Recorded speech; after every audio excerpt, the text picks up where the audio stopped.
KSRTC bus ಹಾಗೂ bike ನಡುವೆ ಭೀಕರ ಅಪಘಾತ, ಇಬ್ಬರು ಯುವಕರ ಸಾವು. ಕೋಲಾರ ಜಿಲ್ಲೆಯ ಶ್ರೀನಿವಾಸಪುರ ತಾಲೂಕಿನ ಕೂಸಂದ್ರ ಕ್ರಾಸ್ ಸಮೀಪ ಮಂಗಳವಾರ ಕೆಎಸ್ಆರ್ಟಿಸಿ ಬಸ್ ಹಾಗೂ ದ್ವಿಚಕ್ರ ವಾಹನದ ನಡುವೆ ಸಂಭವಿಸಿದ ಭೀಕರ ರಸ್ತೆ ಅಪಘಾತದಲ್ಲಿ ಇಬ್ಬರು ಯುವಕರು ಸ್ಥಳದಲ್ಲೇ ಮೃತಪಟ್ಟಿದ್ದು, ಮತ್ತೊಬ್ಬರು ಗಂಭೀರವಾಗಿ ಗಾಯಗೊಂಡಿದ್ದಾರೆ. ಗಂಗರಗಾನಹಳ್ಳಿ ಗ್ರಾಮದ ನಾಗರಾಜು, 22 ಹಾಗೂ ಕೋಲಾರ ಮೂಲದ ಶೇಖರ್, 23 ಅಪಘಾತದಲ್ಲಿ ಮೃತಪಟ್ಟ ದುರ್ದೈವಿಗಳು.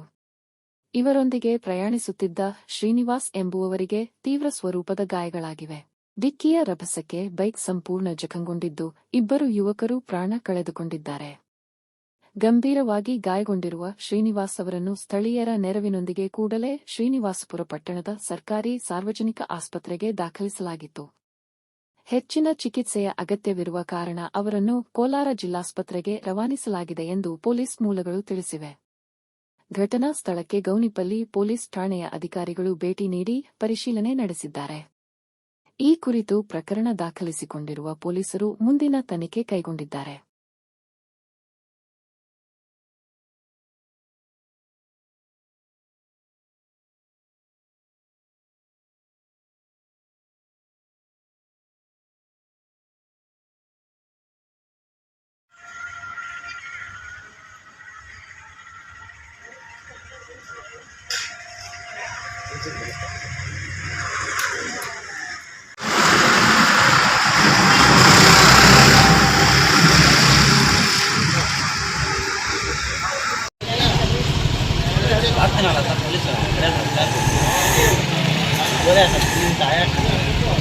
बंद कर डाले, बंद कर